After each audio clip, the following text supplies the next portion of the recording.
ఇదేంటి చీరలు ఇలా పడి ఉన్నాయి? తింగరేదోలు తాగేసి గొడవ పడుతుంటారు.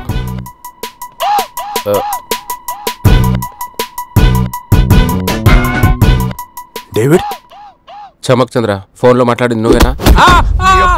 బ్యాగ్ ఎక్కడరా? ఏం చేస్తున్నాను? అయినా బ్యాగ్ సుబ్బారావుకి ఇస్తాను కానీ నీకెందుకు ఇస్తాను? సుబ్బారావు? సుబ్బారావు ఎవడరా?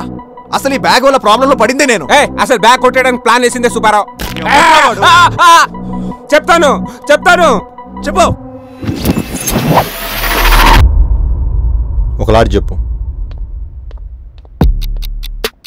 సిద్ధార్థ్ ముంబై పోలీసులకు దొరికిపోయాడన్న భయంతో పంకజ్ కొన్ని కోట్ల రూపాయల విలువైన డ్రగ్స్ నాకు కొరియర్ చేశాడు.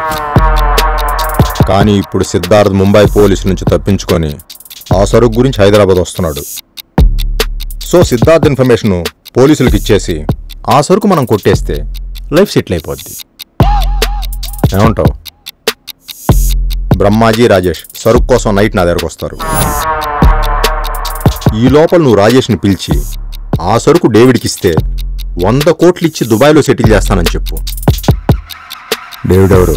డేవిడ్ ఎవరు లేడు, జస్ట్ రాజేష్ని నమ్మించడం గురించి డేవిడ్ అనేవాడు ఒకడున్నాడని చెప్పు. వాడికి డబ్బు మీద విపరీతమైన ఆశ. వాడిని నమ్మించటం కోసం ఈ 10 లక్షలు అడ్వాన్స్గా ఇవ్వు.